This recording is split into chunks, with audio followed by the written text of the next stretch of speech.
जब भी उसे जहरीले सांप मिले वो सब उसके पालतू बन गए। थकी हारी वो आराम करने के लिए एक पेड़ से टिकना चाहती थी, पर गलती से उसने पूरे पेड़ को जड़ से उखाड़ दिया। तब जाकर उस औरत को एहसास हुआ कि उसके शरीर में बेहिसाब ताकत है। उसने एक ही झटके में एक बड़े पेड़ को तोड़ दिया। मेरा हाथ कुल्हाड़ी से तेज है। उसने लकड़ी के टुकड़े किए, बांधा और टोकरी में रख लिया। घर लौटते वक्त उसे नदी में मछलियां दिखी। उसने बिना सोचे टहनी उठाई और तेजी से मछलियां पकड़ ली। वो उन्हें खाने में शामिल करने वाली थी। तभी रास्ते में उसे चाई हू की जड़ी बूटियां दिखी, जिन्हें कोई नहीं ले रहा था। वो जानती थी कि चाई हू बुखार कम करती है और बेचकर पैसे मिल सकते हैं। गांव वालों को इसकी कीमत नहीं पता थी, इसलिए ये उसके लिए फायदे का सौदा था। उसने सारी जड़ी बूटियां थैले में भरी और खुश होकर घर चली गई। जब उसका पति घर लौटा तो उसने देखा कि घर में लकड़ियां हैं और उसकी पत्नी ने खाना बनाकर मेज सजा दी है। ये देखकर पति को यकीन नहीं हुआ। असल में वो औरत पहले बहुत आलसी थी और कभी खाना नहीं बनाती थी। जरा सी बात पर वो घर में तोड़फोड़ मचा देती थी। उसके सास ससुर उससे तंग आ चुके थे, इसलिए उन्होंने बंटवारे की बात की थी। वो अपने पति को हमेशा मारती पीटती थी। अगर कुछ उसकी मर्जी के खिलाफ होता तो पति को दूर फेंक देती थी। पति परेशान था कि वो बुरी थी और कल रात उसने जबरदस्ती के लिए ताकत की गोली ली थी। उस रात उसने पति को 2 बार सताया। हद तब हुई जब काम के बाद उसे बिस्तर से नीचे धकेल दिया। पत्नी के पुराने कारनामे याद कर पति सतर्क हो गया। उसे लगा कि वो फिर से उसके जिस्म को पाने की कोशिश कर रही है। तुम कल रात 2 बार कर चुकी हो, क्या वो काफी नहीं था? पर उसे क्या पता था कि अब उस औरत के शरीर में नई रूह है जो आज के जमाने की चीनी दवा की डॉक्टर है। वो औरत जानती थी कि अपनी पुरानी छवि बदलना आसान नहीं होगा। उसने पति से पहले खाना खाने को कहा, पर पति को डर था कि कहीं वो उसे झर न दे दे, इसलिए वो खाने को हाथ नहीं लगा रहा था। ये देखकर औरत को अपनी पुरानी पहचान का नाटक करना पड़ा। पति को याद आया कि कैसे वो औरत उस पर हुक्म चलाती थी और उसने डर के मारे एक निवाला खा लिया।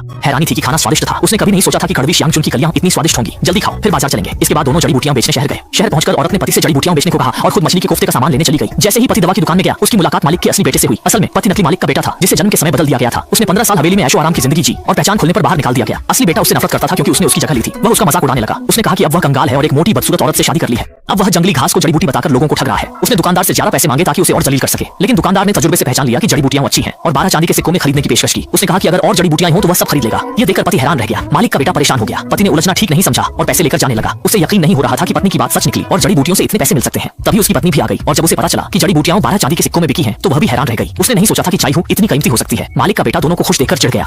शाओयान की मां, क्या वो अभी तुम्हारे 10 चांदी के सिक्के बाकी हैं? हाँ, तो मुझे लगता है अब उन्हें चुकाने का वक्त आ गया है। घर लौटने के बाद पति को भी अपनी पत्नी में आया सच्चा बदलाव महसूस हुआ। अब वो उसे मारती पीटती नहीं थी, बल्कि पहाड़ पर गिरने से लगे उसके घावों पर खुद मरहम लगा रही थी। वो उन जड़ी बूटियों से उसका इलाज कर रही थी। अपनी पुरानी बुरी छवि को बदलने के लिए औरत ने अपने सास ससुर से रिश्ते सुधारने का फैसला किया, लेकिन उसके पुराने बुरे कामों ने श्याओ परिवार के मन में एक गहरी छाप छोड़ी थी। जब वो औरत मछली का सूप लेकर श्याओ परिवार के पुराने घर पहुंची तो सबको लगा कि वो फिर से खाना मांगने आई है। आखिरकार ऐसा पहले भी कई बार हो चुका था। वो डर के मारे अपना खाना छिपाने लगे और फिर कांपते हुए बाहर आए।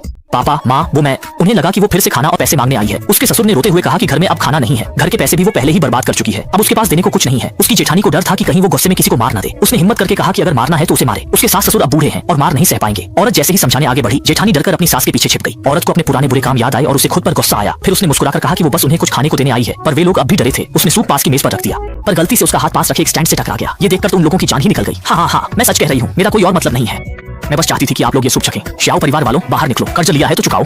मैं अपना कर्ज वसूलने आया हूँ। ये जाओ परिवार के लोग कर्ज मांगने आए हैं।